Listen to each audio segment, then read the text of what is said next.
welcome to the Orion Bowl 2025 season. Hello and welcome to week 5 of the Orion Bowl Fantasy NFL League. This is for the wonderful participants of the Orion Bowl Fantasy League. Just a quickly weekly update from me, Commissioner Burt. Look, if you're not in the Fantasy League, I don't know why you're here. I won't physically stop you. Maybe you'll see some fancy advice in here somewhere that's worth taking, or some that's not worth taking. I might have advised somebody to bench DK Metcalf for Jerry Jeudy last week, but to be fair, he didn't even take that advice. He put Zay Flowers in, so he's not even taking. And also, it's his own team. Grow up. It's your own team. It's your team. You do you. You take. Don't blame your decision making. Don't blame your bad weeks on bad advice you get from podcasts or from anywhere else. It's your damn lineup. Take some responsibility. Grow up. Anyway, let's recap week number 4. So Baltimore, with his plethora of running backs and the talent that I've got in my roster, finally they've really started to come good, because one guy drops the ball. I did trade for Daniel Jones. I traded Javonte Williams away for Daniel Jones, who at the time was 4 quarterback on the league. He's not anymore because he didn't have a brilliant week, but he fumbles the ball. Step up Quinton Judkins, Bijan Robinson, Bucky Irving, Micah Edgebooker, Deebo Samuel. Any one of those can pop off, and this is why I constructed this mighty roster, because more often than not, enough of those are going to pop off to get me to 100 plus. That's the sweet spot. You want to be 110 plus. If you're doing 110 or more and you lose, you've gotten a little bit unlucky. 125, that was a lovely score. Highest score of the week for the Baltimore Ravens, marching on to a week where he took out Baby Got Dak. And Baby Got Dak has since offered me some more unbelievable trades. I'm not trading away like Gene T, Breece Hall, Bijan, and Joe. Why? Why would I ever do that? As you can tell, still not quite over this flu bug thing that's going around. Not COVID. I stopped testing a long time ago. COVID died when they started making me pay for tests. That is the truth. Anyway, the Harlots also, they're rolling. They're rolling. Second consecutive win using Jordan Love for most of that, who has moved on from the Arizona Cardinal and started magically putting up points. Well, I never. And that was much to the dismay of the coach's sons, because they got beaten out by the the Harlots, rather. But Arizona, they didn't miss Jordan Love because Fields had a field day, right? Put up some brilliant points. Obviously, not enough for the Jets to win. Obviously, that would be silly, wouldn't it? No, the Jets winning a game this season seems like a really far-fetched notion.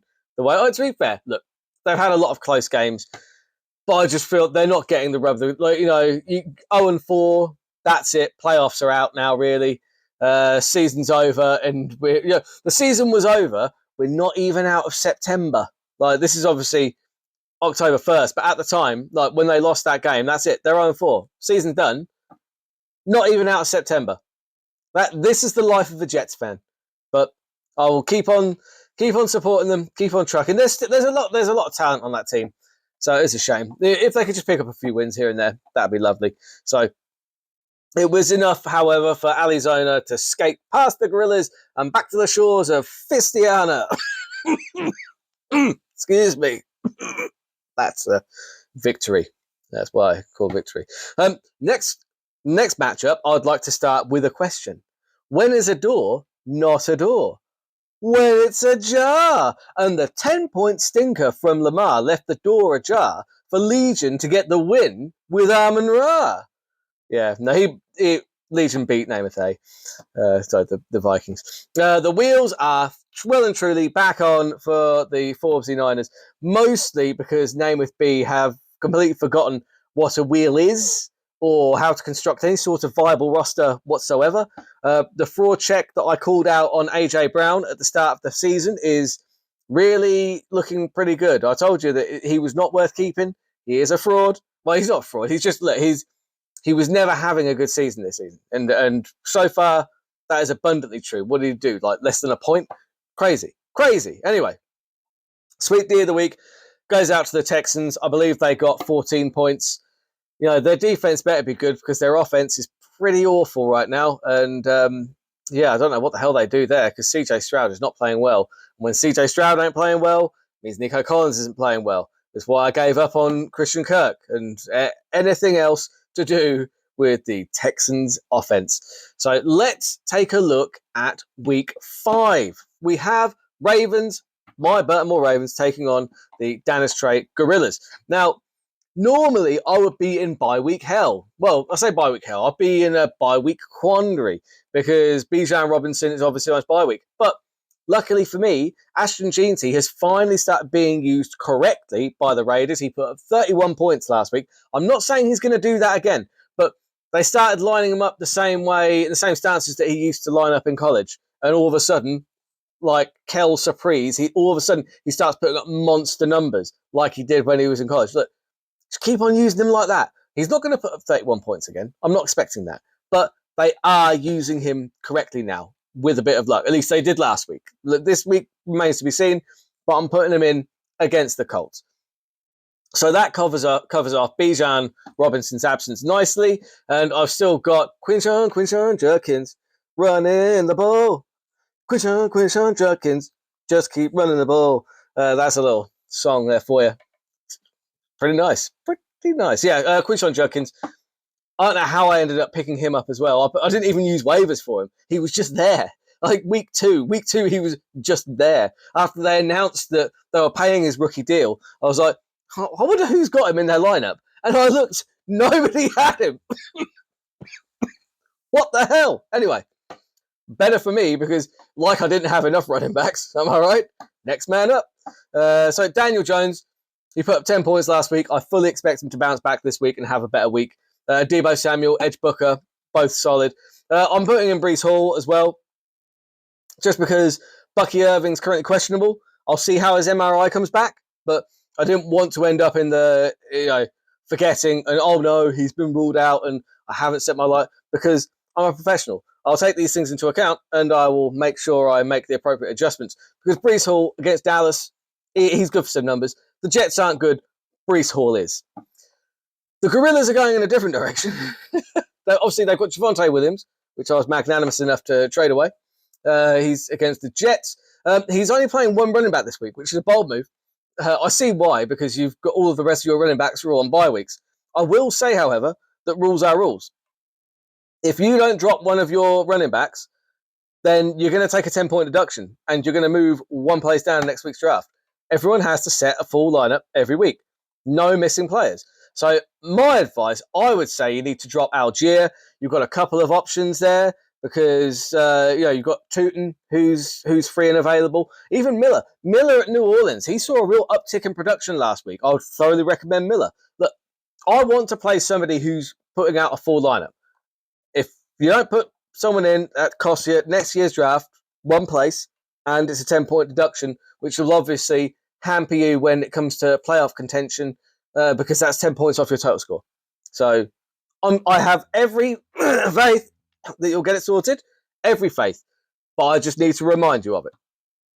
That being said, I'm looking at your team versus mine.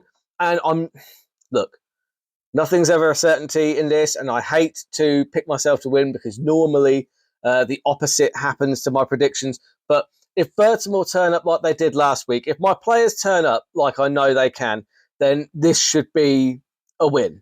Indiana Jones, he's not going to suck twice in a row, right? Right? Anyway, moving on. I'm taking myself to win that. I'm backing my guys. Vikings versus the Forbesy Niners, the team with no name of A. So Lamar looks doubtful in this, but luckily for you, you've got Herbert. So that's absolutely fine. Next man up. I like that. I respect that. Two quality quarterbacks, then you've got nothing to worry about. Me personally, I would take Zay Flowers out and I would put Jerry Jeudy in. I'm not even trolling. That's what I would do. But it's your line. It's your team. It's your team. Your team. I will say this. Forbesy Niners, I love seeing Olave in your lineup. He hasn't gotten enough love this year. Olave. Oh. That's what I want to be chanting. with you on Sunday night. Although I think, I don't know if I'll see you or not. But either way, you got Gordon Sutton, Derrick Henry hurts. I think that is enough to keep the wheels on the Niners for another week. I'm going to go with the Niners in that one. Then we have got the Harlots versus Team with No Namath B, the original Team with No Namath. So Namath, he somehow has the number one running back in the league. That's pretty nice. I'll be honest, the rest of his team have all failed the fraud check pretty hard this season. Pretty hard. I think some roster, if we're being completely fair, I think some roster adjustments are needed. I think AJ Brown needs to go. I think I think there are some better options out there at wide receiver. I'm not going to tell you what to say, but I'm just saying, to be fair, you're in a tough position. AJ Brown has that name brand. He has that name brand. And so you think he's undroppable. He's perfectly droppable. His performance so far this season, I'll tell you what, he's perfectly droppable. Trey Benson is out. So I would say you need to get him out, put Hill in at running back, or Charbonnet. Get Charbonnet in there. Either way, you know what to do. He's already been ruled out. So if you don't get him out of your lineup, again, rules are rules. It will be a 10-point deduction, and it will be one place back in the draft next year. I'm taking notes of all this. I just want people to set their lineups. That's it. That's all I want. So if you can't get to your computer, just drop me a message. But it has to be done because Benson is out. He's also pretty trash anyway. I know that what's his face? James Conner is out, but that's no reason to play a substandard running back. Come on. Although I will say that the Harlots are looking really good. They've got Scatterbo in there. I like that. Tough choice between him and Kyrie. Kyrie plays on Thursday night, so I see why you've done that. I'm not a fan of Thursday night games either. I find that often you play a player in the Thursday night game. Not only do you not get to see the game because you're too tempted to look at the scores the next morning, so you don't watch it, you just look at the scores. It's often underwhelming because normally, a lot of the time, the Thursday night games are a trash off. They've had a short week. I think you've made the right choice there. Scatterbo against New Orleans as well. New Orleans have not been great against the run. I love that decision. The commissioner approves that decision. So now the Harlots, they're being predicted a 20-point win margin. I think that's being kind to the team with no Namath, if I'm being totally honest. This week, my prediction is that the Harlots will be knee-deep in Black Forest Gâteau, because this will be a cakewalk. Oh, yeah. So then we've got the Arizona Cardinal taking on the Coach's Sons. I can't believe I almost missed out Legion again. No, that was intentional. Legion picked up Dak Prescott. That's a really good pickup. I'm not sure he's going to put up like the 30-odd points that he put up last week, but he's going to have a solid night against the Jets, I'd have thought. Kamara, Taylor, St. Brown, all awesome. Pickens hasn't got to compete with CeeDee Lamb at the moment, so that's brilliant. You've got Harvey running back at Denver. I think he's losing too many touches to Dobbins. I don't know how much you're going to rely on him, but as a flex, that's not terrible. But then you've got contend with Hampton, fantastic for Baby Got Dak, and Josh Allen, and then there's the rest. The rest are all.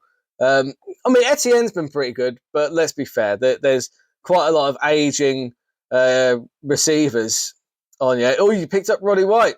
Smart, because if Bucky Irving's out, and he might be, then he gets an uptick in production. But even before the days of Bucky Irving, Roddy White wasn't always the most productive in terms of fantasy numbers, I will say that. But yeah, outside of that, mostly what I'm trying to figure out is who is going to be the next Dak wide receiver to be out for the season and possibly up for retirement. My best guess is Cooper Kupp. Let me know in the comments. Who on Dak's lineup do you think is going to be the next to drop out with a season ender? Because he has got some really quite old wide receivers who are more than injury prone. But I'm taking Legion in that one. I think Legion get it done. Then last but not least, we move on to Arizona versus the Coach's Sons. Now, the Suns this week, I quite like that. I quite like it. I mean, the Suns have already won. They've already won this season, right? And I'll tell you why. They're already winners in my book because it is week 5, and there isn't even a Q mark next to Christian McCaffrey. How about that? I didn't see that coming. Did you see that coming? I didn't see that coming. There will be a week where he goes down, but it's not this week.